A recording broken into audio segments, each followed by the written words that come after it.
Yeah, look, after last week, the way that we played and how disappointed we were, I thought tonight, was certainly resembled the way that we want to be seen.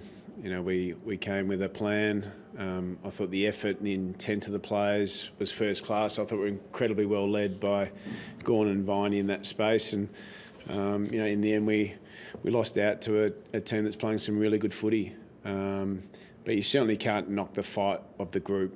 To get off the canvas from last week, the way that we played and start the way we started and just hang in there and play a certain way. I think that's what our supporters come to the footy to see. They see a Melbourne team that's up for the fight more often than not, and that's the part that we've been trying to bridge the gap on. Was it a bit frustrating in the end? You had a few chances in that last quarter that you couldn't finish? Yeah, look, I thought certainly through the middle part of the quarter, I thought we had some dominance where we could have hit the scoreboard a little bit more, and I think that was probably the story of the night. I think we had 20 more clangers than the opposition with ball in hand, and we just didn't maximise our ability to be efficient and hit the scoreboard, and we had those opportunities where we could have probably got a bit of a bigger lead. But to Port's credit, they're a great team. They execute all phases really well, and they just got us right at the end. Third loss by under a goal in the last 7 weeks. How hard is that? Yeah, look, it's difficult. I think it's 4 for the year, and they're the small margins you talk about between, sitting where we sit and playing finals footy. And we have an expectation to play finals footy. That's where we want to see ourselves. And, when you're losing close games the way that we are, 3 in the last 7 weeks, you put yourself under enormous pressure and you don't achieve what you want to achieve. So we'll go away and look at that in terms of the method that sits within it. Are we giving ourselves the chance? But you've got to execute all the phases of the game well to be successful in this game. And right now, we're not executing them all. You sort of sealed that you've struggled to play a finals out, and that's mathematically possible. Is it changing focus at all in the last couple of weeks? How you go about selection? Not at all. I've spoken to our players a lot. This isn't something you turn on and off. Regardless of where you sit in a season, regardless of where you're playing, who you're playing, you've got to play a certain way and be a certain team, and that's a part of building a culture that is high performing. And we won't be backing off one bit in terms of how we go about our footy. Tonight was a step forward in some of the things we wanted to see from last week, but as I said, you can't turn the tap on and off. So we'll be going full bore right to the end of the year. You had a couple late withdrawals before the game. Did those illnesses sort of affect anyone else in the team? Oh, look, there's been a little bit of sickness through the group, but we had a couple of lads obviously pull out in the last couple of days with gastro. So, we had 23 fit guys out there tonight that are all in reasonable form. Brought some guys in from the VFL that have been playing some really strong footy. So it didn't have an impact on the group. We just got to make sure we get on top of it and keep everyone away that's crook. Cousin Pickett had a really good night as well. Is he showing that he can take his game to another level?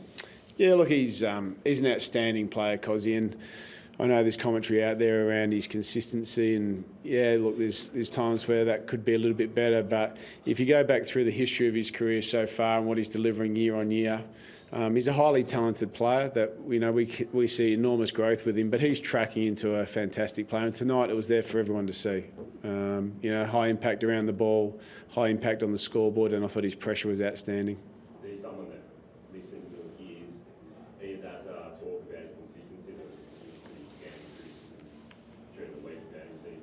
Did that sort of inspire him tonight or anything? Oh, I wouldn't have thought, because you'd be tuning in too much to the media side of things. But what we do know is we love the way he goes about it. He's a great teammate. He gives everything for his club, and he's improving all the time. He's got enormous talent, and we'll continue to maximise that. But his career to date, he's putting a pretty good resume together. Christian Salem was listed as 1 or 2 weeks away with a hamstring injury on Tuesday. Was it a bit of a surprise that he got up to the game? He turned a corner later in the week.